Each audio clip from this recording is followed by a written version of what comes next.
ನಮಸ್ಕಾರ ಎಲ್ಲರಿಗೂ.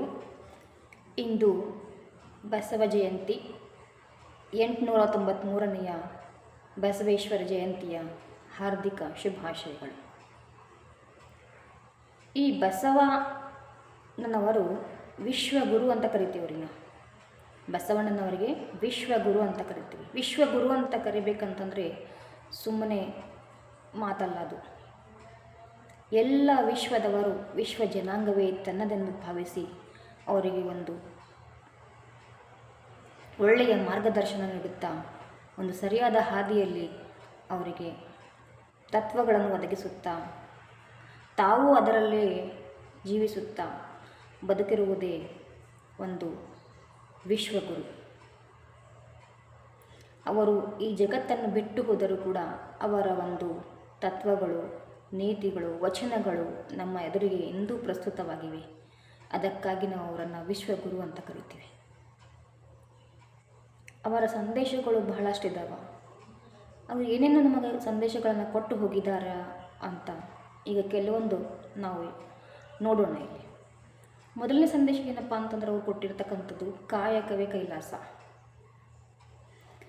ಕಾಯಕವನ್ನು ಮಾಡಿರಿ, ಅದರಲ್ಲಿ ಕೈಲಾಸವನ್ನು ಕಾಣಿರಿ ಅಂತಂದರು. ಯಾವುದೇ ಕೆಲಸ ಕೆಟ್ಟದ್ದು ಅಲ್ಲ, ಒಳ್ಳೆಯದು ಅಲ್ಲ. ಯಾವುದೇ ಕೆಲಸ ಮೇಲೂ ಅಲ್ಲ, ಕೀಳು ಅಲ್ಲ. ಎಲ್ಲ ಕೆಲಸಗಳನ್ನು ಮಾಡುತ್ತಾ ಆ ಕೆಲಸದಲ್ಲೇ ನಾವು ಕೈಲಾಸವನ್ನು ಕಾಣಬೇಕಂದ್ರೆ ಪರಮಾತ್ಮನನ್ನು ಕಾಣಬೇಕು, ಖುಷಿಯನ್ನು ಕಾಣಬೇಕು, ಆನಂದವನ್ನು ಕಾಣಬೇಕು ಅಂತ ಅರ್ಥ. ಪ್ರತಿಯೊಂದು ಕೆಲಸ, ಯಾವುದೇ ಕೆಲಸ ಆಗಿರಲಿ, ನೀವು ಅದನ್ನು ಇಷ್ಟಪಟ್ಟು ಮಾಡಿರಿ. ಕಷ್ಟಪಟ್ಟು ಮಾಡೋದು ಬೇಡ, ಇಷ್ಟಪಟ್ಟು ಮಾಡಬೇಕು ಅಂತಕ್ಕಂಥದ್ದು ಅರ್ಥ ಬರುತ್ತೆ ಈ ಕೈಲಾಸ ಎನ್ನುವ ಒಂದು ಶೀರ್ಷಿಕೆಯಲ್ಲಿ. ನಾವೇನು ಮಾಡ್ತೀವಪ್ಪ ಅಂದ್ರೆ ಅದರ ಅರ್ಥ ಮಾಡ್ಕೊಳ್ಳಾರ್ದೇ ಕಾಯಕ ಅಂದರೆ ಯಾವುದೋ ಒಂದು ಕಾಯಕವನ್ನು ಆರಿಸ್ಕೊಳ್ತೀವಿ, ಒಂದು ಕೆಲಸಕ್ಕೆ ಸೇರ್ಕೋತೀವಿ, ಮತ್ತು ಅಲ್ಲಿ ಆರಾಮವನ್ನು ಬಯಸ್ತೀವಿ ನಾವು. ಫಾರ್ ಎಕ್ಸಾಂಪಲ್ ಯಾರಾದರೂ ಕೇಳ್ತಾರೆ ನಮಗೆ, ಏನು ಕೆಲಸ ಮಾಡ್ತಾನೆ ನಿಮ್ಮ ಮಗ ಅಥವಾ ಅಳಿಯ ಯಾರಾದರೂ ಕೇಳಿದ್ರೆ ನಾವೇನು ಹೇಳ್ತೀವಿ, ಅಷ್ಟು ಹೋಗೋದು ಭಾಳ ಆರಾಮ್ ಕೆಲಸ ಅದ ರೀ. ಅವರು ಆರಾಮ್ ಕೆಲಸ ಅದ ಅಂತಂತಂದ್ರೆ ಅದು ನಮ್ಗೊಂದು ಪ್ರತಿಷ್ಠೆಯ ಒಂದು ಸಂಕೇತ ಅಂತ ತಿಳ್ಕೊಂಡ್ಬಿಟ್ಟಿವಿ ನಾವು. ಅದು ಅಲ್ಲ, ಆರಾಮಿರ್ತಕ್ಕಂತಹ ಕೆಲಸ ನಮಗೆ ಬೇಡವೇ ಬೇಡ. ಕೆಲಸ ಅಂತದಕ್ಕೆ ಕೆಲಸ ಮಾಡಲಿಕ್ಕೆ ಕೆಲಸ ಇರ್ತಕ್ಕಂಥದ್ದು, ಆರಾಮ ಮಾಡಲಿಕ್ಕೆ ಕೆಲಸ ಇರ್ತದ? ಆರಾಮ ಮಾಡಲಿಕ್ಕೆ ಕೆಲಸ ಅಲ್ಲ. ಕೆಲಸವನ್ನು ಪ್ರಾಮಾಣಿಕವಾಗಿ ಶ್ರದ್ಧೆಯಿಂದ ಮಾಡ್ತಕ್ಕಂಥದ್ದೇ ಕೆಲಸ. ಆ ಕೆಲಸದಲ್ಲೇ ನಾವು ಸ್ವರ್ಗವನ್ನು ಕಾಣಬೇಕು. ಬೇರೆ ಸ್ವರ್ಗ ಮೇಲೆ ನರಕ ಬೇರೆ ಯಾವುದೂ ಇಲ್ಲ. ಅಲ್ಲೇ ನೀವು ಕೆಲಸ ಕಾಣ್ರಿ ಅಂತಕ್ಕಂಥ ಮಾತನ್ನು ಬಸವನವ್ರು ಹೇಳ್ತಾರೆ. ಅದನ್ನು ಅರ್ಥ ಮಾಡ್ಕೊಂಡು ನಾವು ಜೀವನದಲ್ಲಿ ಅಳವಡಿಸ್ಕೊಂಡ್ರೆ ನಿಜವಾಗ್ಲೂ ಹೇಳ್ತೀನಿ ನಾನು, ಅಲ್ಲಿ ಕೈಲಾಸ ಇದ್ದೇ ಇದೆ. ನನಗೆ ಅನುಭವಕ್ಕೆ ಆಗ್ತಕ್ಕಂತಹ ಮಾತು. ಆ ಕೆಲಸದಲ್ಲಿ ನಾವು ತುಂಬ ಸಂತೋಷ ಮತ್ತು ಆನಂದವನ್ನು ಕಾಣ್ತೀವಿ. ಅದಕ್ಕಾಗಿ ನಾವು ಹೇಳ್ತಾರೆ ಅವರು ಕಾಯಕವೇ ಕೈಲಾಸ. ಇನ್ನೊಂದೇನಪ್ಪ ಅಂತಂದರೆ ಅವ್ರದ್ದು ಪ್ರಮುಖವಾದ ಸಂದೇಶ ದಾಸೋಹ. ದಾಸೋಹ ಅಂತಂದರೆ ನಾವು ಗಳಿಸಿದ್ರಲ್ಲಿ ಸ್ವಲ್ಪ ಭಾಗ ಸಮಾಜಕ್ಕೋಸ್ಕರ ತೆಗೆದಿಡಬೇಕಂತಕ್ಕಂಥದ್ದು ದಾಸೋಹ. ಬರೀ ದಾಸೋಹ ಅಂತಲ್ಲ. ದಾಸೋಹ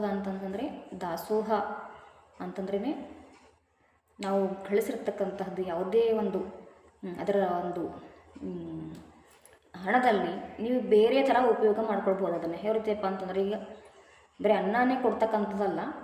ನೀವು ಯಾವುದೇ ಒಂದು ಶಾಲೆಗಾಗಿರ್ಬೋದು, ಶಾಲೆಯಲ್ಲಿ ಗ್ರಂಥಾಲಯ ಇಲ್ಲಪ್ಪ ಅಂತಂದರೆ ಗ್ರಂಥಾಲಯಕ್ಕೆ ಮಾಡ್ತಕ್ಕಂಥದ್ದು. ಅಲ್ಲಿ ಪುಸ್ತಕಗಳು ಸರಿಯಾಗಿಲ್ಲಪ್ಪ ಅಂದರೆ ಪುಸ್ತಕಗಳನ್ನು ಒಳ್ಳೆಯ ಒಂದು ದೊಡ್ಡ ವಿಚಾರಕರ ಅನುಭವಿಯುವಂಥರ ವಿಜ್ಞಾನಿಗಳ, ಶರಣರ, ಒಂದು ಆಧ್ಯಾತ್ಮಿಕ ವ್ಯಕ್ತಿಗಳ, ಸ್ವಾತಂತ್ರ್ಯ ಹೋರಾಟಗಾರರ ಪುಸ್ತಕಗಳನ್ನು ನೀವು ಅಲ್ಲಿಟ್ಟರೆ ಮಕ್ಕಳಿಗೂ ಕೂಡ ಏನಾಗುತ್ತೆಪ್ಪ ಅಂತಂದರೆ ಓದೋದಕ್ಕೆ, ಅವರಂತೆ ಅವರ ಒಂದು ವಿಚಾರಗಳನ್ನು ತನ್ನಲ್ಲೂ ಕೂಡ ಅಳವಡಿಸ್ಕೊಳ್ಳೋದಕ್ಕೆ ಒಂದು ದಾರಿ ಆಗ್ತದೆ. ಇದು ಒಂದು ನಿಜವಾದ ದಾಸೋಹ. ಅನಾಥಾಶ್ರಮಗಳಿಗೆ ಮಕ್ಕಳಿಗೆ ಅಲ್ಲಿ ಓದೋದಕ್ಕೆ ವ್ಯವಸ್ಥೆ ಇರುವುದಿಲ್ಲ, ಬಟ್ಟೆ ಇರುವುದಿಲ್ಲ, ಅಲ್ಲಿ ಏನೋ ಒಂದು ಕೊರತೆ ಇರುತ್ತದೆ. ಆ ವ್ಯವಸ್ಥೆಯ ಕೊರತೆಯನ್ನು ನೀವು ಸರಿ ಮಾಡಿದ್ರಿಯಪ್ಪ ಅಂತಂದರೆ ಅದು ಒಂದು ರೀತಿಯ ದಾಸೋಹ. ಅದೇ ರೀತಿ ವೃದ್ಧಾಶ್ರಮದಲ್ಲೂ ಕೂಡ ಅದೇ ರೀತಿಯೇ ಇರುತ್ತೆ. ಅಲ್ಲೂ ಕೂಡ ನೀವು ಹಣದ ಒಂದು ದಾಸೋಹವನ್ನು ಮಾಡಿದ್ರಿಯಪ್ಪ ಅಂತಂದರೆ ಅಲ್ಲಿ ಅವರಿಗೆ ಉಪಯೋಗ ಆಗ್ತದೆ. ನಾವು ಅಲ್ಲಿ ಅವಶ್ಯಕತೆ ಇರುವಂತಹದ್ದು ನಾವು ಒದಗಿಸ್ತೀವಿ ಅಂತಪ್ಪ ಅಂತಂದ್ರೆ ಅಲ್ಲೂ ದಾಸೋಹ ಆಗ್ತದೆ. ನಾವು ಮಾಡ್ತೀವಿ ಯಾವ ರೀತಿಯಪ್ಪ ಅಂದ್ರೆ ನಮ್ಮ ದಾಸೋಹಗಳು ಯಾವ ರೀತಿ ಇರ್ತಾವಪ್ಪ ಅಂತಂದ್ರೆ ಯಾವುದೋ ಒಂದು ಜಯಂತಿ ಮಾಡೋದು, ಯಾವುದೋ ಒಂದು ಆಚರಣೆ ಮಾಡೋದು, ಅಲ್ಲಿ ಅನ್ನದಾನವನ್ನು ಇಡೋದು. ಇಡಬೇಕು ಬೇಡ ಅಂತಲ್ಲ, ಆದರೆ ಎಂಥವ್ರು ಬರ್ತಿರ್ತಾರಲ್ಲ ಊಟ ಮಾಡೋದಕ್ಕೆ, ಎಲ್ಲರ ಮನೆಯಲ್ಲೂ ಊಟಕ್ಕೆ ಕೊರತೆ ಇರೋದಿಲ್ಲ, ಅಂಥವರೇ ಬಂದಲ್ಲಿ ಊಟ ಮಾಡ್ತಿರ್ತಾರೆ. ಅದೇ ಹಣವನ್ನು ನಾವು ಈ ಥರವಾಗಿ ಶಾಲೆಗಳನ್ನು, ನಮ್ಮ ಇನ್ನೂ ಹೆಚ್ಚಾಗಿ ಶಾಲೆಗಳನ್ನು ಅಭಿವೃದ್ಧಿಪಡಿಸಲಿಕ್ಕೆ ಯೂಸ್ ಮಾಡಿಕೊಂಡ್ರೆ ಆ ಹಣದ ಒಂದು ಸದುಪಯೋಗ ಆಗ್ತದೆ. ಈ ರೀತಿ ದಾಸೋಹವನ್ನು ಹೇಳಿದಾರ ಬಸವಣ್ಣವರು ಅಂತ ನನ್ನ ಅಭಿಪ್ರಾಯ. ಎಲ್ಲರೂ ಮುಂದೆ ನಾವು ಅದೇ ಥರ ದಾಸೋಹ ಮಾಡೋಣ ಅಂತ ಅಂದ್ಕೊಳ್ತೀನಿ. ಮತ್ತೊಂದು ಅವ್ರ ಸಂದೇಶ ಏನಪ್ಪ ಅಂತಂದ್ರೆ, ಅವ್ರದ್ದು ಜಾತಿ ಮತ ಭೇದ ವಿರೋಧ ಮಾಡಿದ್ರು ಅವರು. ಜಾತಿಯನ್ನು ಮಾಡಬಾರ್ದು, ಜಾತಿ ಅಂತಕ್ಕಂಥದ್ದು ಇಲ್ಲವೇ ಇಲ್ಲ ಅಂತ ಹೇಳಿದ್ರು ಅವರು. ಬ್ರಾಹ್ಮಣರಿಗೂ ಮತ್ತು ಮಾದರವರಿಗೂ ಕೂಡ ಅವರು ಮದುವೆಯನ್ನು ಮಾಡಿಸ್ತಿದ್ರು. ಯಾಕಂದ್ರೆ ಜಾತಿನೇ ಅಂತಕ್ಕಂಥದ್ದು ಇಲ್ಲ ಅಲ್ಲಿ. ಜಾತಿ ಅಂತಕ್ಕಂಥದ್ದು ನಮ್ಮ ಕಲ್ಪನೆ ಅದ. ಫಾರ್ ಎಕ್ಸಾಂಪಲ್, ಇದು ಒಂದು ಪೆನ್ ಅದ, ಇದು ಒಂದು ನೋಟ್ಬುಕ್ ಅದ, ಇದೊಂದು ಪುಸ್ತಕ ಅದ, ಅಥವಾ ಅದು ಒಂದು ವಸ್ತು ಅದ, ಚೇರ್ ಅದ, ಬುಕ್ ಅದ. ಪ್ರತಿಯೊಂದು ವಸ್ತುವನ್ನು ನಾವು ಕಣ್ಣಿಗೆ ತೋರಿಸ್ತೀವಿ, ಕಣ್ಣಲ್ಲಿ ಕಾಣ್ತದ ನಮಗದು. ಈಗ ಫಾರ್ ಎಕ್ಸಾಂಪಲ್ ದೇವರ ಮೂರ್ತಿ ಕೂಡ ನಮ್ಮ ಕಣ್ಣಿಗೆ ಕಾಣಿಸ್ತದದು, ಇಂಥದ್ದೇ ಮೂರ್ತಿ ಹೀಗೆ ಇರ್ತದಂತ. ಜಾತಿ ಅಂತಕ್ಕಂಥ ನಮ್ಮ ಕಣ್ಣಿಗೆ ಕಾಣಿಸ್ತದೇನ್ರಿ? ಜಾತಿ ಅಂತಕ್ಕಂಥದ್ದು ಏನಾದರೂ ಅದರದ್ದು ಗುರುತಿದೆಯಾ? ಇಲ್ಲ. ಜಾತಿ ಅಂತಕ್ಕಂಥದ್ದು ಕಣ್ಣಿಗೆ ಕಾಣೋದಿಲ್ಲ.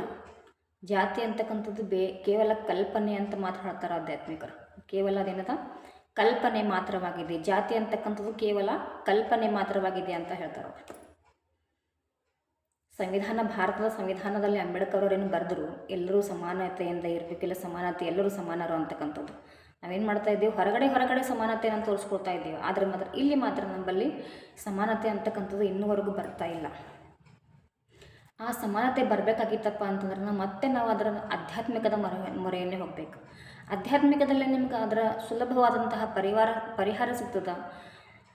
ಅಲ್ಲಿ ನಿಮ್ಗೆ ಗೊತ್ತಾಗ್ಬಿಡ್ತದೆ ಜಾತಿ ಅಂತಕ್ಕಂಥದ್ದು ಇಲ್ಲವೇ ಇಲ್ಲ ಅಂತಕ್ಕಂಥದ್ದು ಸ್ಪಷ್ಟವಾಗಿ ನಿಮಗೆ ತಿಳಿದ್ಬಿಡ್ತದೆ ಆಧ್ಯಾತ್ಮಿಕದಲ್ಲಿ.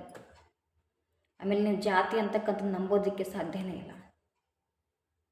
ಸೊ ಅದಕ್ಕೆ ಆ ಬಸವಣ್ಣನವರು ಆಧ್ಯಾತ್ಮಿಕರಾಗಿದ್ದರಲ್ವಾ, ಅದಕ್ಕೇ ಅವರು ಜಾತಿ ಅಂತಕ್ಕಂಥದ್ದನ್ನು ನಂಬುತ್ತಾ ಇರಲಿಲ್ಲ. ಜಾತಿಯನ್ನು ವಿರೋಧ ಮಾಡ್ತಾಯಿದ್ರು, ಜಾತಿ ಪದ್ಧತಿಯನ್ನು ವಿರೋಧಿಸ್ತಾ ಇದ್ರು.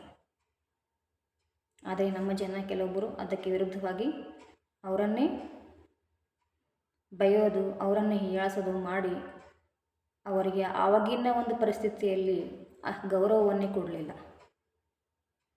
ಈಗ ನಾವು ಅವ್ರಿಗೆ ಗೌರವ ಕೊಡ್ತಾ ಇದ್ದೀವಿ, ಅವರ ಮಾತುಗಳನ್ನು ಯಾವುದೂ ಫಾಲೋ ಮಾಡ್ತಾ ಇಲ್ಲ. ಹೀಗಾದರೆ ಹೇಗೆ? ವಿಚಾರ ಮಾಡತಕ್ಕಂತಹ ಒಂದು ಪ್ರಶ್ನೆ ಇದು. ಮುಂದೇನೆ ಅವ್ರ ಸಂದೇಶ ಏನಪ್ಪ ಅಂತಂದ್ರೆ, ಮಹಿಳೆಯರಿಗೂ ಸಮಾನತೆ. 800ನೇ ಶತಮಾನದಿಂದ ಹೇಳ್ತಾ ಇದ್ದಾರೆ, 800 ಶತಮಾನದಿಂದ ಹೇಳ್ತಾ ಇದ್ದಾರೆ ಮಹಿಳೆಯರಿಗೆ ಸಮಾನತೆ ಬರಬೇಕು ಅಂತ ಹೇಳಿ. ಇನ್ನೂ ಆದರೂ ನಮ್ಮಲ್ಲಿ ಇನ್ನೂ ಮಹಿಳೆಯರ ಸಮಾನತೆಯೇ ಇಲ್ಲ. ಯಾಕಿಲ್ಲಪ್ಪ ಅಂತ ಸಂವಿಧಾನದಲ್ಲಿ ನೀವು ಬೇಕಾಗಿದ್ದು ಕೊಡ್ಬೋದು, ನೀವು ಸಂವಿಧಾನದಲ್ಲಿ ಮಹಿಳೆಯರಿಗೆ ಸಮಾನತೆ ಅಂತಕ್ಕಂಥದ್ದನ್ನು. ಆದರೆ ಎಲ್ಲಿವರೆಗೂ ನಮ್ಮ ಮನೆಯಲ್ಲಿ ಹೆಣ್ಮಕ್ಳಿಗೆ ಸಮಾನತೆ ಇಲ್ಲ, ಅಲ್ಲಿವರೆಗೂ ಹೊರಗಡೆ ಬರೋದಕ್ಕೆ ಸಾಧ್ಯನೇ ಇಲ್ಲ. ಅದು ನಮ್ಮ ಮನಸ್ಸಿನಲ್ಲಿ ಇರ್ತಕ್ಕಂಥದ್ದನ್ನು ತೆಗೆಯೋವರೆಗೂ ಹೊರಗಡೆ ಬಾಹ್ಯ ಬದಲಾವಣೆಗಳು ಹಾಕೋದಕ್ಕೆ ಸಾಧ್ಯನೇ ಇಲ್ಲ. ಆಂತರಿಕ ಬದಲಾವಣೆ ಆಗದೇ ಬಾಹ್ಯ ಬದಲಾವಣೆ ಆಗೋದೇ ಇಲ್ಲ, ಆದರೂ ಪ್ರಯೋಜನ ಇಲ್ಲ.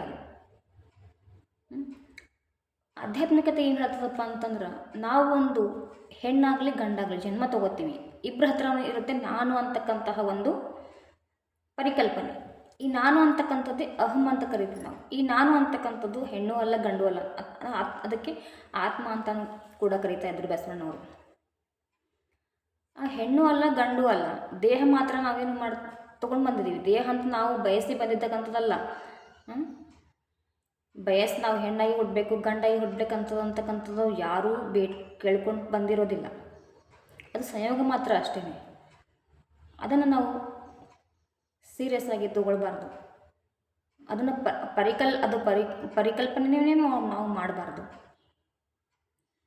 ಅದರ ಒಂದು ವಿಚಾರವನ್ನು ಬಿಟ್ಟು ಅಂತರಾತ್ಮದಲ್ಲಿ ಎಲ್ಲರೂ ಒಂದೇ ಅಂತಕ್ಕಂತಹ ಭಾವನೆ ಬಂದಾಗಲೂ ಮಾತ್ರ ನಾವು ಸಮಾಜದಲ್ಲೂ ಕೂಡ ಮಹಿಳೆಯರ ಸಮಾನತೆಯನ್ನು ಕಾಣ್ಬೋದು. ಮನೆಯಲ್ಲಿ ನಮ್ಮ ಮಹಿಳೆಯರನ್ನು ಮನೆ ಕೆಲಸ ಮಾಡೋದಕ್ಕೆ ಹಚ್ಚಿ ನಾವು ಹೊರಗಡೆ ಮಾತ್ರ ಎಲ್ಲನೂ ಮಾಡಿ ಬರ್ತೀವಿ ಅಂತ ಗಂಡಸರು ಹೋಗ್ತಾರೆ. ಮನೆಯಲ್ಲಿ ಹೆಣ್ಮಕ್ಕಳಿಗೆ ಅದೇ ಪ್ರತಿದಿನ ಅಡುಗೆ ಮಾಡೋದು, ಪಾತ್ರೆ ತೊಳೆಯೋದು, ಬಟ್ಟೆ ಒಗೆಯೋದು, ಹೊರಗಡೆ ಇವರೆಲ್ಲ ಹೋಗಿ ಆಚರಣೆಗಳನ್ನು ಮಾಡ್ಕೊಂಡು ಬಂದಿರೋದು. ಆ ಆಚರಣೆಗಳಲ್ಲಿ ಹೆಣ್ಮಕ್ಕಳಿಗೆ ಜಾಗನೇ ಇಲ್ಲ. ನಾನು ನೋಡಿದ್ದೀನಿ ಇವತ್ತು ಒಂದು ಪೋಸ್ಟರು ಬಸವೇಶ್ವರ ಜಯಂತಿಯ ಶುಭಾಶಯಗಳು ಅಂತಕ್ಕಂಥ ಪೋಸ್ಟರ್. ಆ ಪೋಸ್ಟರ್ನಲ್ಲಿ ಎಲ್ಲನೂ ಗಂಡು ಮಕ್ಕಳೇ, ಒಂದು 40-50 ಜನ ಗಂಡು ಮಕ್ಕಳ ಫೋಟೋಗಳನ್ನೇ ಅದರಲ್ಲಿ ಪ್ರಿಂಟ್ ಮಾಡಿಸಿದ್ದಾರೆ. ಒಬ್ಬ ಹೆಣ್ಣು ಮಗಳು ಕೂಡ ಅದರಲ್ಲಿಲ್ಲ, ಒಬ್ಬ ಹೆಣ್ಣು ಮಗಳು ಒಂದು ಫೋಟೋ ಕೂಡ ಅದರಲ್ಲಿಲ್ಲ. ಇದೇ ನಾನು ನೀವು ಬಸವಣ್ಣನವರಿಗೆ ಕೊಡಬೇಕಾಗಿರ್ತಕ್ಕಂತಹ ಗೌರವ. ಒಬ್ಬ ಹೆಣ್ಮಗಳು ಫೋಟೋನೂ ಇಲ್ಲ, ಬಸವಣ್ಣನವರನ್ನು ಫಾಲೋವರ್ ಇದ್ದೀನಿ ಅಂತ ಹೇಳ್ತೀರಿ. ಇದು ಹೇಗೆ ಸಾಧ್ಯ? ನೀವು ಬೆಳಗ್ಗೆ ಹೋಗಿ ಬಸವಣ್ಣ ಜಯಂತಿ ಅಂತ ಬಸವಣ್ಣ ಅಲ್ಲಿ ವಚನಗಳನ್ನು ಗಾಯನ ಮಾಡಿದ್ರಿ, ಆದರೆ ಹೆಣ್ಮಕ್ಳು ಮನೆಯಲ್ಲೇ ಅಡುಗೆ ಮಾಡ್ತಾ ಕೂತ್ಬಿಟ್ರು. ಅವರಿಗೂ ಅವಕಾಶ ಎಲ್ಲಿಂದ? ಹೀಗಾದರೆ ಮಹಿಳೆಯರಿಗೆ ಸಮಾನತೆ ಅಂತಕ್ಕಂಥದ್ದು ನಾವು ಕನಸಿನಲ್ಲಿ ಕಾಣಬೇಕಷ್ಟೆ. ಮುಂದಿನ ಏನಪ್ಪ ಅಂದರೆ ಅಂತರಂಗ ಶುದ್ಧತೆ. ಈ ಅಂತರಂಗ ಶುದ್ಧತೆ ಅಂತಂದರೆ ನಾನು ಅಂತಕ್ಕಂಥದ್ದನ್ನು ಪ್ರತಿದಿನ ಶುದ್ಧ ಮಾಡ್ಕೊಳ್ತಾ ಹೋಗ್ಬೇಕು. ನಾವು ಮನಸ್ಸಿನ ಕೇಂದ್ರದಲ್ಲಿ ಯಾರಿದ್ದಾರೆಪ್ಪ ಅಂತಂದರೆ ನಾನು ಅಂತಕ್ಕಂಥದ್ದು. ಫಾರ್ ಎಕ್ಸಾಂಪಲ್ ನಿಮಗೆ ಎಲ್ಲಿ ತೋರಿಸ್ತೀನಿ, ಇದು ನಮ್ಮ ಮನಸ್ಸು ಅಂತಂದರೆ ಇಲ್ಲಿ ನಾನು ಅಂತಕ್ಕಂಥದ್ದು ನಮ್ಮ ಮನಸ್ಸಿನಲ್ಲಿ ಇರ್ತದೆ. ಇದು ಸೆಂಟರ್ ಪಾಯಿಂಟ್, ಇದನ್ನು ಕೇಂದ್ರ ಅಂತ ಕರಿತೀವಿ. ಆಚಾರ್ಯ ಪ್ರಶಾಂತ್ ಅವ್ರು ಹೇಳ್ಕೊಡ್ತಾರೆ ಅದು ಚೆಂದಾಗಿ. ಇದು ನಮ್ಮ ಮನಸ್ಸು, ಈ ಮನಸ್ಸಿನ ಕೇಂದ್ರ ನಾನು ಅಂತಕ್ಕಂಥದ್ದು. ಈ ನಾನು ಅಂತಕ್ಕಂಥದ್ದು ಯಾವಾಗ ಸರಿ ಹೋಗೋದಿಲ್ಲ, ಎಲ್ಲಿವರೆಗೂ ಸರಿ ಹೋಗೋದಿಲ್ಲ, ಅಲ್ಲಿವರೆಗೂ ನಮ್ಮ ಮನಸ್ಸು ಕೂಡ ಸರಿ ಹೋಗೋದಿಲ್ಲ. ಪ್ರತಿದಿನ ಮನಸ್ಸಿನಲ್ಲಿ ಯಾವ ವಿಚಾರ ಇಟ್ಕೋಬೇಕು, ಯಾವ ವಿಚಾರ ಬಿಡಬೇಕು ಅಂತಕ್ಕಂಥದ್ದನ್ನು ಪ್ರತಿದಿನ ನಾವು ನೋಡ್ತಾನೆ ಇರಬೇಕು. ಅದರಲ್ಲಿ ಯಾವ ಕೆಟ್ಟ ವಿಚಾರಗಳು ಬರ್ತಾ ಇದ್ದಾವ, ಯಾರು ನಮಗೆ ಏನಾದರೂ ಅಂದರೆ ನಾವು ಒಳಗಡೆ ಎಷ್ಟನ್ನು ಇಟ್ಕೊಳ್ತಾ ಇದ್ದೀವಿ, ಅದನ್ನು ಯಾವ ಒಂದು ಕಾಮ ಕ್ರೋಧ ಲೋಭ ಮದ ಮತ್ಸರ ಅಂತಕ್ಕಂಥವು ಇವನ್ನು ಹುಡ್ತಾನೆ ನಾವು ತೊಗೊಂಡು ಬಂದಿರ್ತೀವಿ. ಹುಡ್ತಾನೆ ಎಲ್ಲ ಮನುಷ್ಯರಲ್ಲೂ ಇದ್ದೇ ಇರ್ತಾವೆ. ಆದರೆ ಅದನ್ನು ನೋಡಿಕೊಂಡು ನಾವು ಎಲ್ಲರಿಗೂ ಕಾಮನ್ನಾಗೇ ಇರ್ತವೆ. ಆದರೆ ನಾವು ಅದನ್ನು ನೋಡ್ಕೊಂಡು ಏನು ಮಾಡಬೇಕಾಗ್ತದೆ, ನಾವು ಹೌದಲ್ಲ ಇದು ವಿಚಾರ ನನ್ನಲ್ಲಿ ಇದೆಯಲ್ಲ, ಇದೆಲ್ಲ ಬಿಡಬೇಕಲ್ಲ ಅಂತಕ್ಕಂಥ ಅಂದ್ಕೊಂಡು ನಾವು ಅದನ್ನು ಬಿಡ್ತಾ ಹೋದ್ವಿಯಪ್ಪ ಅಂತಂತಂದ್ರೆ ಅದರಲ್ಲಿ ನೀವು ಆಧ್ಯಾತ್ಮಿಕವಾಗಿ ಮುಂದುವರಿತೀರಿ. ಫಾರ್ ಎಕ್ಸಾಂಪಲ್ ಹೇಳಬೇಕಂತಂದರೆ, ಇನ್ನು ನಾವು ಪ್ರತಿದಿನವೂ ನಾವು ಮನೆ ಕಸ ಗುಡಿಸ್ತೀವಿ, ಪ್ರತಿದಿನವೂ ಗುಡಿಸ್ತೀವಿ. ಒಂದಿನ ಗುಡಿಸಿದ್ರೆ ಮುಗೀತಾ, ಹಾಗೇ ಮನಸ್ಸು ಕೂಡ ನಾವು ಪ್ರತಿದಿನ ನೋಡ್ತಾ ಇದ್ರೇ ಅಲ್ಲಿ ಸ್ವಚ್ಛ ಆಗ್ತಾ ಬರ್ತದದು. ಒಂದಿನ ಸ್ನಾನ ಮಾಡಿಬಿಟ್ರೆ ನಾವು ಮರುದಿನ ಸ್ನಾನ ಮಾಡೋದಿಲ್ವಾ? ಹಾಗೆಯೇ ಕೂಡ ನಾವು ಪ್ರತಿದಿನವೂ ಆಧ್ಯಾತ್ಮಿಕಲ್ಲಿ ಮುಂದುವರಿಬೇಕು. ಮನಸ್ಸನ್ನು ನಮ್ಮ ಕೇಂದ್ರವನ್ನು ನೋಡ್ತಾನೆ ಇರಬೇಕು, ನಮ್ಮನ್ನು ನಾವು ಅವಲೋಕನ ಮಾಡ್ತಾನೆ ಇರಬೇಕು. ಇದನ್ನೇ ಬಸವಣ್ಣರು ಅಂತಾರೆ ಆಂತರಿಕ ಶುದ್ಧಿ. ಈ ಆಂತರಿಕ ಶುದ್ಧಿ ಎಲ್ಲರಿಗೂ ಬರಬೇಕು, ಬಾಹ್ಯ ಶುದ್ಧಿ ತಂತಾನೇ ಆಗಿಬಿಡ್ತದೆ. ಆಚಾರ್ಯ ಪ್ರಶಾಂತ್ ಅವರು ಅದನ್ನೇ ಹೇಳ್ತಾ ಇದ್ದಾರೆ, ಅದನ್ನೇ ಗೀತಾ ಸಮಾಗಮದಲ್ಲಿ ಪ್ರತಿದಿನ ಹೇಳ್ತಾರೆ ಅವರು. ಮೊದಲು ಆಂತರಿಕ ಶುದ್ಧಿ ಬರಬೇಕು, ಆಮೇಲೆ ಬಾಹ್ಯ ಶುದ್ಧಿ ತಾನಾಗಿಯೇ ಸಹಜವಾಗಿ ಆಗುತ್ತೆ ಅಂತ ಹೇಳ್ತಾರೆ ಅವರು.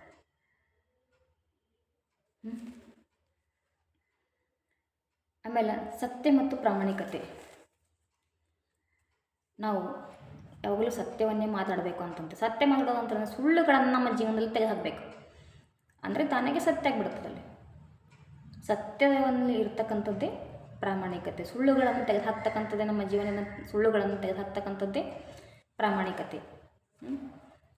ಆಚಾರ್ಯ ಪ್ರಶಾಂತ್ ಅವರು ಒಂದು ಮಾತನ್ನು ಹೇಳ್ತಾರೆ, ईमानदारी करने का एक ही नुस्खा है, वो है बेईमानी करना बंद करो. ईमानदार रहने का एक ही नुस्खा है, ಬೇಮಾನ್ ಕರ್ನೇಕ ಬಂದ್ ಕರೋ. ಪ್ರಾಮಾಣಿಕರಾಗಬೇಕಂತಂದ್ರಪ್ಪ ಅಂದ್ರೆ ಅಪ್ರಾಮಾಣಿಕರಾಗೋದನ್ನು ಬಿಟ್ಬಿಡ್ರಿ, ಅಷ್ಟೇ ಸುಲಭ. ಆ ಸುಲಭ ನಮಗನ್ನಿಸ್ತದ, ಆದರೆ ಅದರಲ್ಲಿ ಬಹಳಷ್ಟು ಪ್ರಯತ್ನ ಮಾಡಬೇಕಾಗ್ತದೆ ನಾವು ಪ್ರತಿದಿನ. ಅದಕ್ಕೆ ಆತ್ಮಾವಲೋಕನ ಬೇಕು. ನನ್ನನ್ನು ನೋಡ್ಕೊಳ್ತಕ್ಕಂಥ ಶಕ್ತಿ ಬಂತಪ್ಪ ಅಂತಂದ್ರೆ ಅದು ತಾನಾಗೇ ಆಗಿಬಿಡ್ತದದು. ಇಮಾನ್ದಾರಿ ತಾನಾಗೇ ಬಂದುಬಿಡ್ತದೆ, ಪ್ರಾಮಾಣಿಕತೆ ತಾನಾಗೇ ಬಂದುಬಿಡ್ತದೆ, ಸಹಜವಾಗಿ ಆಗ್ಬಿಡ್ತದದು. ನೆಕ್ಸ್ಟು ಮೂಢನಂಬಿಕೆಗಳು. ಬಸವಣ್ಣವ್ರು ಇನ್ನೊಂದು ಮುಖ್ಯವಾಗಿ ಹೇಳ್ತಾರೆ, ಅದು ಇಂಪಾರ್ಟೆಂಟ್. ಮೂಢನಂಬಿಕೆಗಳು, ಮೂರ್ತಿ ಪೂಜೆ ಒಂದು ನಿರಾಕರಣೆ. ನಾವು ಮೂಢನಂಬಿಕೆ ಎಷ್ಟೇ ವಿದ್ಯಾವಂತರಾಗಿದ್ದೀವಿ, ಬುದ್ಧಿವಂತರಾಗಿದ್ದೀವಿ, ಶಿಕ್ಷಕರು ಆಗಿದ್ದೀವಿ, ಆದರೆ ಮೂಢನಂಬಿಕೆ ಅಂತಕ್ಕಂಥದ್ದು ನಮ್ಮಲ್ಲಿ ಇನ್ನೂ ಹೋಗ್ತಾ ಇಲ್ಲ. PhD ಮಾಡಿರ್ತಾರೆ, ಡಿಗ್ರಿ ತೊಗೊಂಡಿರ್ತಾರೆ, ಆದರೂ ಕೂಡ ನಮ್ಮಲ್ಲಿ ಏನೋ ಸಮಸ್ಯೆ ಇದೆ, ನನ್ನ ಕೈಯಲ್ಲಿ ದುಡ್ಡು ನಿಲ್ತಾ ಇಲ್ಲ, ನನ್ನ ಹಣೆ ಬರ ಹೀಗಿದೆ ಹಾಗಿದೆ ಅಂದ್ಕೊಂಡು ಯಾವುದೋ ದೇವಸ್ಥಾನಕ್ಕೆ ಹೋಗಿ ಏನೋ ಶಾಂತಿ ಮಾಡ್ಕೊಳ್ತಕ್ಕಂಥದ್ದನ್ನು ಮಾಡ್ತಾರೆ. ರಾಹು ಸರಿ ಇಲ್ಲ, ಶನಿ ದೋಷ ಇದೆ, ಆ ದೋಷ ಇದೆ, ಈ ದೋಷ ಇದೆ ಅಂತ. ಮೂಢನಂಬಿಕೆಗಳನ್ನ ಬಿಡ್ರಿ ಅಂತಕ್ಕಂಥದ್ದನ್ನು ಬಸವಣ್ಣವರೇ ಆ ಕಾಲದಲ್ಲೇ ಹೇಳಿದಾರ. ಇನ್ನೂ 800 ವರ್ಷಗಳಾದರೂ ಕೂಡ ನಾವು ಇನ್ನೂ ಮೂಢನಂಬಿಕೆಗಳನ್ನ ಬಿಡ್ತಾ ಇಲ್ಲ ಅಂತಂದರೆ ಏನು ಮಾಡಬೇಕು? ಅದಕ್ಕೆ ಮತ್ತೆ ಪರಿಹಾರ ಆಧ್ಯಾತ್ಮನೇ. ನಾನು ಯಾರು ಅಂತ ತಿಳ್ಕೊಂಡ್ವಿ ಅಂತಂತಂದ್ರೆ ಮೂಢನಂಬಿಕೆಗಳಿಗೆ ವ್ಯಕ್ತಿ ಬಲಿಯಾಗೋದಕ್ಕೆ ಸಾಧ್ಯನೇ ಇಲ್ಲ. ಮೊದಲು ನಾನು ಯಾರು ಅಂತಕ್ಕಂಥದ್ದನ್ನು ತಿಳಿಬೇಕು. ಮತ್ತು ಮೂರ್ತಿ ಪೂಜೆ ನಿರಾಕರಣೆ ಮಾಡಿದ್ರು. ಮೂರ್ತಿ ಪೂಜೆಯನ್ನು ಮಾಡಬೇಡ್ರಿ. ನನ್ನನ್ನು ನಾನು ತಿಳ್ಕೊಂಡಂತಂದ್ರೆ ನಾನು ಮೂರ್ತಿ ಪೂಜೆ ಮಾಡೋದಕ್ಕೆ ಅವಶ್ಯಕತೆನೇ ಬರೋಂಗಿಲ್ಲ. ಈಗ ನಾನು ಫಾರ್ ಎಕ್ಸಾಂಪಲ್ ಹೇಗೆ ಹೇಳ್ದೆ, ಇದೇನಪ್ಪ ಅಂತಂದ್ರೆ ಅಹಂ, ಇದು ಮನಸ್ಸದ. ಮನಸ್ಸಿನ ಕೇಂದ್ರದಲ್ಲಿ ಯಾರಿದ್ದಾರೆ? ನಾನು ಅಂತಕ್ಕಂಥದ್ದಿದೆ. ಈ ನಾನು ಅಂತಕ್ಕಂಥದ್ದನ್ನ ನಾನು ತೆಕ್ಕೊಳ್ಬೇಕು, ವಾಪಸ್ ತೆಕ್ಕೊಳ್ಬೇಕು. ನಾನು ಅಂತಕ್ಕಂಥದ್ದು ಇರಬಾರ್ದಲ್ಲಿ, ಪೂರ್ತಿ ಖಾಲಿಯಾಗಿ ಬಿಡೋದಕ್ಕೆ. ಖಾಲಿಯಾಗಿ ಬಿಟ್ಟಾಗಲ್ಲ ಅಂತಂದ್ರೆ ಭಗವಂತ ಬಂದು ಕೂತ್ಕೋತಾನೆ ನಮ್ಮಲ್ಲಿ. ಭಗವಂತ ಒಳಗೆ ಬಂದು ಕೂತ್ಕೊಂಡ ಮೂರ್ತಿ ಪೂಜೆ ಮಾಡೋದನ್ನ ಅವಶ್ಯಕತೆನೇ ಇಲ್ಲಲ್ಲ ಆಮೇಲೆ. ಅದನ್ನೇ ಬಸವಣ್ಣವ್ರು ಹೇಳ್ತಾರೆ, ಮೂರ್ತಿ ಪೂಜೆಯನ್ನು ಮಾಡಬೇಡ್ರಿ, ಭಗವಂತ ಒಳಗಡೆ ಇದ್ದಾನೆ ಅಂತಂದು. ಒಳಗಡೆ ಇದ್ದಾನಂದ್ರೆ ಇದೇ ಅರ್ಥ ಆಗ್ತದೆ. ನಾನು ಅಂತಕ್ಕಂಥದ್ದನ್ನು ಹಿಂದೆ ತಗೊಂಡ್ಬಿಡ್ಬೋದು. ಹಿಂದೆ ತಗೊಂಡ್ಬಿಡ್ತಕ್ಕಂಥದ್ರೆ ಪ್ರತಿದಿನ ಕ್ಷೀಣ ಕಡಿಮೆ ಕಡಿಮೆ ಕಡಿಮೆ ಮಾಡ್ಕೊತಾ ಬರ್ತಕ್ಕಂಥದ್ದೇ. ಆಚಾರ್ಯ ಪ್ರಶಾಂತ್ ಅವರು ಇದನ್ನು ಹೇಳ್ತಾರೆ. ಅಹಂ ಅಂತಕ್ಕಂಥದ್ದು, ನಾನು ಅಂತಕ್ಕಂಥದ್ದನ್ನು ಪ್ರತಿದಿನ ನೋಡ್ಕೊಂಡು ನಾವು ಕಡಿಮೆ ಮಾಡ್ಕೊತಾ ಬರಬೇಕು. ಅದಕ್ಕೆ ಪ್ರತಿದಿನ ನೋಡ್ಕೊಂಡ್ರೆ ಅಂತಂದ್ರೆ ತಾನೇ ಕಡಿಮೆ ಹಾಕೋದು ಬರ್ತದೆ.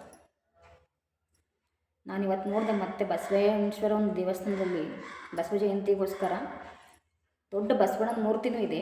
ಅಭಿಷೇಕ ಮಾಡೋದಕ್ಕೋಸ್ಕರ ಎಷ್ಟು ಚಿಕ್ಕದಾದಂತಕ್ಕಂಥ ಮೂರ್ತಿನ ಮಾಡಿದ್ದಾರೆ, ಬಸವೇಶ್ವರ ಮೂರ್ತಿ. ಅದಕ್ಕೆ ಹಾಲಿನ ಅಭಿಷೇಕ, ತುಪ್ಪದ ಅಭಿಷೇಕ, ಎಲ್ಲದರ ಅಭಿಷೇಕ ಮಾಡಿ ಪೂಜೆ ಮಾಡ್ತಾಯಿದ್ದಾರೆ. ಅದು ಬಸವಣ್ಣವ್ರ ದೊಡ್ಡ ಮೂರ್ತಿ ಇದೆ ಮುಂದೆ. ಮತ್ತು ಇದಕ್ಕೆ ಅಭಿಷೇಕ. ಬಸವಣ್ಣವರು ಮೂರ್ತಿ ಪೂಜೆ ಮಾಡಬೇಡ್ರಿ ಅಂತ ಹೇಳೋದು ಅವರು. ಅದಕ್ಕೆ ಮೂರ್ತಿ ಪೂಜೆ ಮಾಡ್ಕೊತವ್ರು ಮುಂದೆ ಕುಂದ್ಬಿಟ್ರು. ಬಸವಣ್ಣವ್ರು ಹಣೆ ಚಚ್ಕೊಳತಿರ್ಬೇಕು ಅನ್ನಿಸ್ತದೆ ನಾವು. ದೊಡ್ಡ ಮೂರ್ತಿ ಪೂಜೆ ಮುಂದೆ ಈ ಸಣ್ಣ ಮೂರ್ತಿಗೆ ಹಾಲಿನ ಅಭಿಷೇಕ, ತುಪ್ಪದ ಅಭಿಷೇಕ, ಏನೇನು ಅಭಿಷೇಕ ಮಾಡ್ತಾರಲ್ಲ ಎಲ್ಲ ಅಭಿಷೇಕ. ಅದು ಅಲ್ಲಿ ಕುಂತಾರೆ ಬಸವಣ್ಣವ್ರ ಮುಂದೆ ಹಣೆ ಚಚ್ಕೋತಾ ಇರ್ಬೋದು ಅನ್ನಿಸ್ತದೆ ನನಗೆ. ಇಲ್ಲಾಂದ್ರೆ ಅವ್ರು ಜೀವಂತವಾಗಿ ಕಡ್ಗೆ ತೊಗೊಂಡು ಎದ್ದು ಬಂದು ಹೊಡಿತಾರೆ ಅವ್ರಿಗೆ ಇಟ್ಕೊಂಡು. ಅವ್ರು ಏನು ಹೇಳೋಗಾರ ನಾವೇನು ಮಾಡ್ತಾಯಿದ್ವಿ. ಮತ್ತು ಇನ್ನೊಂದು, ಕಲ್ಲನಾಗರ ಕಂಡರೆ ಹಾಲೆರೆಯ ಬೇಡಿ, ಹಾಲೆರೆಯುವರಯ್ಯ, ದೃಢನಾಗರ ಕಂಡರೆ ಕೊಲ್ಲೆಂಬುವರಯ್ಯ. ಇಷ್ಟೆಲ್ಲ ವಿಚಾರ ಕುಂತು ಬಸವಣ್ಣವ್ರು ಗುಡಿಯಾಗ ಕುಂತ ಕೇಶಿ ಅವ್ರ ವಚನಗಳು ಹೇಳಿದ್ದು. ಮತ್ತು ನಗರ ಪಂಚಮಿ ಬಂತಂತಂದ್ರೆ ನಗರಿ ಹಾಲು ಎರ್ಲಕ್ಕೆ ಹೋಗೋದು, ಕಲ್ಲಿಗೆ ಹಾಲು ಎರ್ಬಿಡೋದು. ಅಲ್ಲಿ ಇಷ್ಟು ಗಲೀಜು ಮಾಡಿಬಿಡ್ತಾರೆ ಅಂತಂದ್ರೆ ಅಲ್ಲಿ ಕಾಲು ಇಡೋದಕ್ಕೂ ಕೂಡ ಆಗೋದಿಲ್ಲ. ಅಷ್ಟೊಂದು ಗಲೀಜು ಮಾಡಿಬಿಡ್ತಾರೆ. ಆ ಗಲೀಜು ಯಾವುದರ ಸಂಕೇತ ಅಂತಂದ್ರೆ ನಮ್ಮ ಮನಸ್ಸಿನ ಸಂಕೇತ. ಅದು ನಮ್ಮ ಮನಸ್ಸಿನಲ್ಲೂ ಅಷ್ಟು ಗಲೀಜು ತುಂಬ್ಕೊಂಡು ಕುಂತಿದ್ದೀವಿ ನಾವು. ಅದಕ್ಕೆ ನಾವು ಹೋಗಿ ಅಲ್ಲಿ ಗಲೀಜು ಮಾಡ್ತಾಯಿದ್ದೀವಿ ನಾವು. ಇಲ್ಲಿ ಗಲೀಜನ್ನು ನಾವು ಯಾವತ್ತೂ ಸ್ವಚ್ಛ ಮಾಡ್ಕೊಂಡಿವಪ್ಪ ಅಂದ್ರೆ ಹೊರಗಿನ ಪರಿಸರ ಕೂಡ ಸ್ವಚ್ಛವಾಗಿರ್ತಿರೋದು. ಬಸವಣ್ಣವರ ಪೂಜೆ ಮಾಡ್ತೀರಿ, ಅವರ ಹೇಳಿದ ಹಾಗೆ ನಾವು ನಡ್ಕೊಂಡ್ರೆ ಮಾತ್ರ ಅದು ಜೀವನದಲ್ಲಿ ಒಂದು ಸಾರ್ಥಕ ಆಗ್ತದೆ. ಮತ್ತು ಇನ್ನೊಂದೇನಪ್ಪ ಅಂದ್ರೆ ಬಸವ ಜಯಂತಿ ಮಾಡ್ತಾರೆ. ಅವ್ರು ಟೋಪಿ ಇಟ್ಕೋತಾರೆ. ಈಗ ಟೋಪಿ ಮ್ಯಾಲೆ ಒಂದು ಟೋಪಿ ಇಟ್ಕೋತಾರೆ, ಅದಕ್ಕೊಂದು ಬಸವಣ್ಣ ಅಂತ ಬರ್ಬಿಡ್ತಾರೆ. ಆ ಟೋಪಿ ಮೇಲೆ ಬಸವಣ್ಣ ಅಂತ ಬರೆದಿರ್ತಕ್ಕಂತಹ ಒಂದು ಟೋಪಿ, ಅದಕ್ಕೆ ಅದು ಇಟ್ಕೊಂಡ್ಬಿಡೋದು ಅವತ್ತು ಬಸವ ಜಯಂತಿ ದಿನ. ಅಥವಾ ಸ್ಪೆಷಲ್ ಅಕೇಶನ್ ಬಸವಣ್ಣಂದು ಏನಾರ ಮಾಡ್ತೀವಿ ಅಂತಂದ್ರೆ ಅವತ್ತು ಇಟ್ಕೊಂಡ್ಬಿಡೋದು. ಬಸವಣ್ಣವ್ರು ಹಾಗೆ ಅವ್ರದ್ದು ಇಷ್ಟವಾಗಿರ್ತಕ್ಕಂಥ ದೈವ ಕೂಡಲ ಸಂಗಮ ದೈವ ಇದ್ದ. ಕೂಡಲ ಸಂಗಮ ಅಂತ ಬರೆಸ್ಕೊಂಡು ಟೋಪಿ ಇಟ್ಕೊಂಡಿದ್ರು ಅವರು. ಮತ್ತು ಹೆಗಲ ಮೇಲೆ ಒಂದು ಕರವಸ್ತ್ರ, ಅದರ ಮೇಲೂ ಬಸವಣ್ಣವ್ರ ಚಿತ್ರ, ಬಸವಣ್ಣ ಅಂತಕ್ಕಂಥ ಬರೆದಿರ್ತಕ್ಕಂತಹ ಒಂದು ಅಕ್ಷರಗಳಲ್ಲಿ ಬರೆದಿರ್ತಕ್ಕಂತಹ ಒಂದು ಕರವಸ್ತ್ರ ಅದು ಬಸವಣ್ಣ ಅಂತಂದು ಅದನ್ನು ಹಾಕ್ಕೊಂಡಿದ್ದಾರೆ. ಬಸವಣ್ಣವರು ಹೀಗೆ ಮಾಡಿದ್ರೆ ಅವರ ಒಂದು ದೈವ, ಇಷ್ಟ ದೈವ ಕೂಡಲ ಸಂಗಮ ದೇವನನ್ನು ಅಕ್ಷರದಲ್ಲಿ ಬರೆಸ್ಕೊಂಡು ಟೋಪಿಯಲ್ಲಿ ಅವರ ಅಕ್ಷರದಲ್ಲಿ ಅವರನ್ನು ಬರೆಸ್ಕೊಂಡು ಹೊತ್ಕೊಂಡು ತಿರುಗಾಡ್ತಾಯಿದ್ರು. ಅವರನ್ನು ತನ್ನ ಎದೆಯಲ್ಲಿ ಇಟ್ಕೊಂಡು ತಿರುಗಾಡ್ತಾಯಿದ್ರು. ಹೊರಗೆ ತೋರಿಕೆಗೆ ಮಾಡ್ತಾ ಇರಲಿಲ್ಲ. ಅಂತಹ ಬದಲಾವಣೆ ನಮ್ಮಲ್ಲಿ ಬರಬೇಕು. ಬರೀ ತೋರಿಕೆಗೋಸ್ಕರ ಬಟ್ಟೆಯಲ್ಲಿ ಹಾಕ್ಕೊಳ್ಳೋದಕ್ಕೆ ಏನಿರ್ತದೆ, ಬಟ್ಟೆಯಲ್ಲಿ ಏನಿರ್ತದೆ ರೀ ನಮ್ಮ ಆಚರಣೆ ಅಂತಕ್ಕಂಥದ್ದು ಇಲ್ಲಿ ಬರಬೇಕು. ಇಲ್ಲಿ ಬಂದಿನ ನಂತರ ಹೊರಗಡೆ ಬರಬೇಕು. ಅದು ಆವಾಗ ಅದು ಸರಿಯಾಗಿರುತ್ತೆ. ನಮ್ಮಲ್ಲಿ ಇಲ್ಲಿ ಇಲ್ಲ ಅಂದರೆ ಹೊರಗಡೆ ಎಲ್ಲ ಮಾಡ್ತಾಯಿದ್ದೀವಿ ನಾವು. ಅದಕ್ಕೆ ಅರ್ಥ ಬರೋದಿಲ್ಲ. ಬಸವಣ್ಣನವರ ಒಂದು ಆಚರಣೆ ಜಯಂತಿ ಸಾರ್ಥಕತೆ ಆಗಬೇಕಿತ್ತಪ್ಪ ಅಂತಂದ್ರೆ ಅವರ ಹೇಳಿದ ಒಂದು ಮಾತುಗಳ ಪ್ರಕಾರ, ಅವರ ತೋರಿಸಿಕೊಟ್ಟ ಮಾರ್ಗದರ್ಶನದಲ್ಲಿ ನಡೆದರೆ ಮಾತ್ರ ನಾವು ಬಸವಣ್ಣ ಜಯಂತಿ ಸಾರ್ಥಕವಾಗ್ತದ, ನಾವು ಬಸವಣ್ಣ ಜಯಂತಿ ಮಾಡಿದ್ದೀವಪ್ಪ ಅಂತ ಹೆಮ್ಮೆಯಿಂದ ನಾವು ಹೇಳ್ಕೊಬೋದು. ಅವರ ವಚನಗಳನ್ನು ಕುರಿತು ಅಭ್ಯಾಸ ಮಾಡೋದರಲ್ಲಾಗಲಿ, ಅವರ ಒಂದೊಂದು ವಚನಗಳನ್ನು ನಾವು ಅರ್ಥಗಳನ್ನು ತಿಳಿದುಕೊಳ್ಳುವುದರಲ್ಲಿ ಪ್ರಯತ್ನ ಮಾಡಬೇಕು. ಅಂದಾಗ ಅದು ಆಂತರಿಕ ಬದಲಾವಣೆ ತಾನಾಗೆ ಆಗ್ತದೆ. ಈ ಹಂಗೆ ಅನುಭವ ಮಂಟಪದಲ್ಲಿ ಎಲ್ಲ ಶರಣರು ಕುಂತ್ಕೊಂಡು ವಚನಗಳನ್ನು ಬರೆದು ತಮ್ಮ ಅರ್ಥಗಳನ್ನು ಹೇಗೆ ಮಂಡಿಸ್ತಾ ಇದ್ರು, ಇದು ಆ ಥರ ನಾವು ಬಸವ ಜಯಂತಿಯಲ್ಲಿ ಅಥವಾ ಬಸವಣ್ಣನ ಒಂದು ಮಂಟಪದಲ್ಲಿ ಹೋಗಿ ಕೂಡ್ತೀವಲ್ಲ, ಆ ಥರ ಒಂದು ಚರ್ಚೆ ಮಾಡೋದ್ರಿಂದ ಏನಾಗುತ್ತದಪ್ಪ ಅಂತಂದ್ರೆ ನಮ್ಮ ಆಂತರಿಕ ಬದಲಾವಣೆ ಆಗಬಹುದು. ಅದನ್ನೆಲ್ಲ ಬಿಟ್ಟು ನಾನು ಕರವಸ್ತ್ರ ಹಾಕೋತೀನಿ, ಬಟ್ಟೆ ಹಾಕೋತೀನಿ, ಟೋಪಿ ಇಟ್ಕೋತೀನಿ ಅಂತಂದರೆ ಅದಕ್ಕೆ ಯಾವುದೂ ಪ್ರಯೋಜನವೇ ಇಲ್ಲ. ಒಂದು ಸಾರ್ಥಕ ದಿಶೆಯಲ್ಲಿ ನಮ್ಮ ಬಸವ ಜಯಂತಿಯನ್ನು ಆಚರಿಸೋಣ ಅಂತ ಹೇಳ್ತಾ ಇವತ್ತಿನ ನನ್ನ ಮಾತನ್ನು ಮುಗಿಸ್ತೀನಿ. ಧನ್ಯವಾದಗಳು.